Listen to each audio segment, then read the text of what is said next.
हो सकता है। लेकिन अगर ये स्वभाव नहीं है तो एक खतरा होता है। खतरा वो ये है कि अगर ये स्वभाव नहीं है, ये चेतना सिर्फ संयोगिक गुण है, तो फिर इसे पाने और खोजने की जरूरत भी क्या है? और पाके भी जो संयोगिक है वो कभी स्वभाव नहीं बन सकता। इसलिए भारत में तो एक बहुत अनूठी चिंतन धारा चली। अनेक भारत में ऐसे विचारक हुए हैं, गहन विचारक, जिन्होंने कहा कि परम अवस्था में चैतन्य रह नहीं जाएगा, मोक्ष में चेतना नहीं रह जाएगी, क्योंकि उन्होंने कहा कि चेतना जो है और अचेतना जो है ये सब संयोगिक गुण है।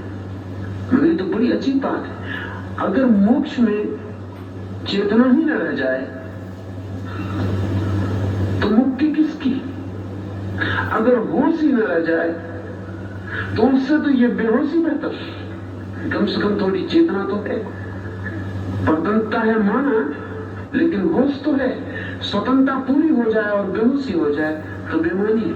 लेकिन उन विचारकों की तकलीफ ये नहीं थी कि वो ये समझाने में असमर्थ हुए कि अगर चेतना का स्वभाव चैतन्य है तो फिर आदमी बेहोश क्यों है, फिर आदमी सोया हुआ क्यों है? अगर जागा हुआ होना उसका भीतरी गुण है तो ये नींद कहां से घटित होती? लेकिन न समझा पाने के कारण विपरीत को मान लेने की कोई आवश्यकता नहीं है।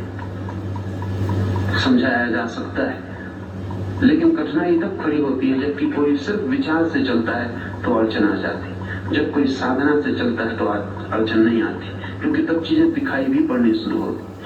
चेतना तो सदा ही चेतन है, दर्पण तो सदा ही दर्पण है। लेकिन कोई चीज आच्छादित हो सकती है, और आच्छादित होने में चेतना का जो दर्पण होना स्वभाव है वही कारण बनेगा। कोई भी चीज उसमें आच्छादित होकर प्रतिबिंबित हो सकती है।